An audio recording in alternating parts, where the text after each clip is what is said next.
All right, so this is a little mini lesson on factoring polynomials. In order to factor polynomials, you have to know how to multiply polynomials, which we've covered before, but a little review. In order to multiply these polynomials, you're going to multiply this first term by each of the second terms, each of the second binomial, and then you'll multiply this one by each of those, and then you'll combine your like terms. So what that will look like is we'll do 2x times x, and that'll give me 2x squared. And we'll do 2x times 5, that will give me positive 10x.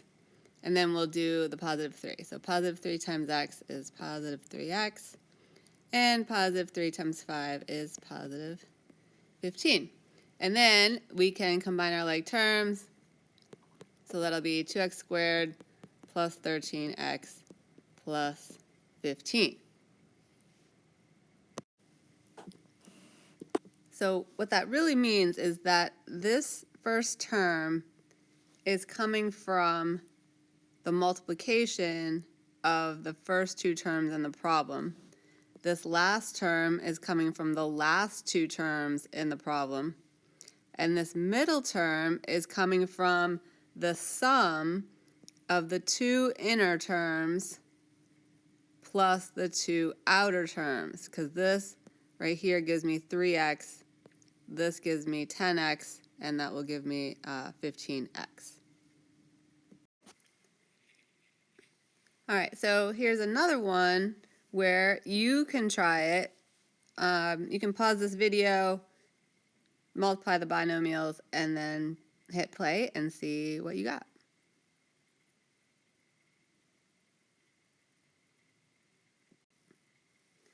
So hopefully you multiplied this first term by this first term, and that's going to give us 6x squared.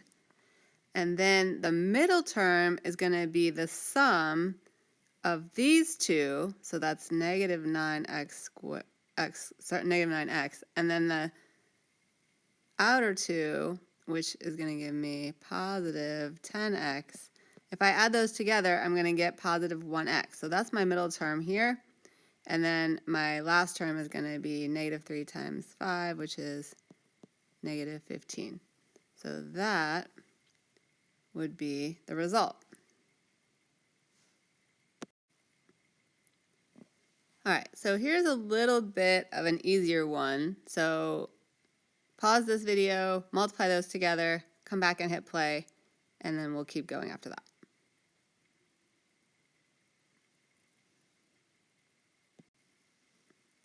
All right, so hopefully you took this and multiply it by, actually, you can do this times this. It's going to give me 2x squared. Then I can do my inner ones and my outer ones. So that's going to give me 3x, positive 3x there, and positive 2x there. If I add those together, that's going to give me positive 5x. And then my outer last ones there are going to give me 3. So you should get 2x squared plus 5x plus 3. Hopefully the multiplication here wasn't the tricky part. The tricky part's going to come when we have to go the other way. So if we start with this, and we have to work backwards to whatever we had started with. It's called factoring. And now you know the answer. It should be this, but we'll talk about how it works. The first two terms, we know, these two, have to multiply to get 2x squared. So this is going to be 2x and x. They're the only things that can work to get 2x squared. Then we have to decide what times what will give me 3, while the two inner and the two outer add up to positive 5x. So if we try it, we could put a 1 and a 3 there. The inner ones will give me 1x. The outer ones will give me 6x. Now I can get to 5x if this is positive and that's negative.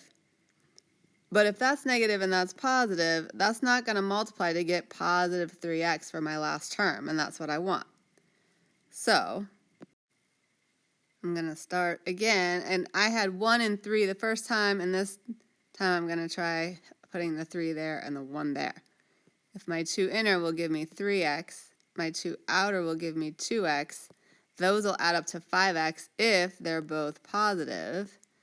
And positive 3 times positive 1 gives me this positive 3 for my last term. So that is what we started with, and we can check it with the original. So we would get 2x plus 3 and x plus 1. All right, so let's look at 2x squared plus 7x plus 5. We're going to do what's called factoring that. And we know that the first two terms here have to multiply to get positive 2x. So that would be 2x and x. Our last two terms have to multiply to get positive 5. So the only factors of 5 are 1 and 5, or 5 and 1. So you have to decide what order they're in. So pause this video, choose where you want to put those, and come back and see if you got it right.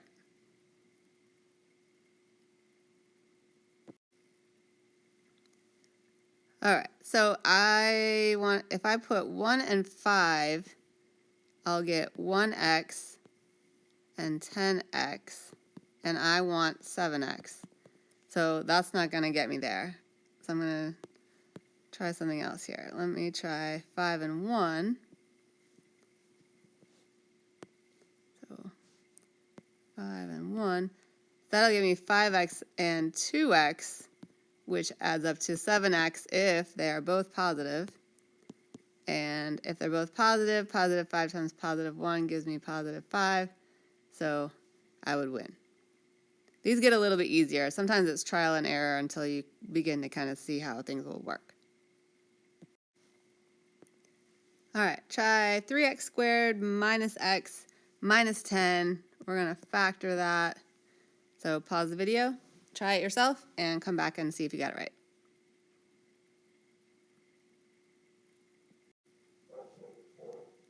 All right, hopefully you put 3x and x. Now, I have a couple options for 10. I could do 2 times 5 or 5 times 2. I could also do 1 times 10 and 10 times 1. This option seems like it's going to give me some interesting numbers. I just want a negative 1 in the middle. So I'm going to try 2 and 5 or 5 and 2. Since I need a 1 in the middle, I'm going to do 5 here and 2 there. That's going to give me 5x. That's going to give me 6x. I want negative 1x, so this is going to have to be negative. That's positive. And in order for that to happen, that's plus, that's minus. Positive 5 times negative 2 will give me negative 10. So I got them right.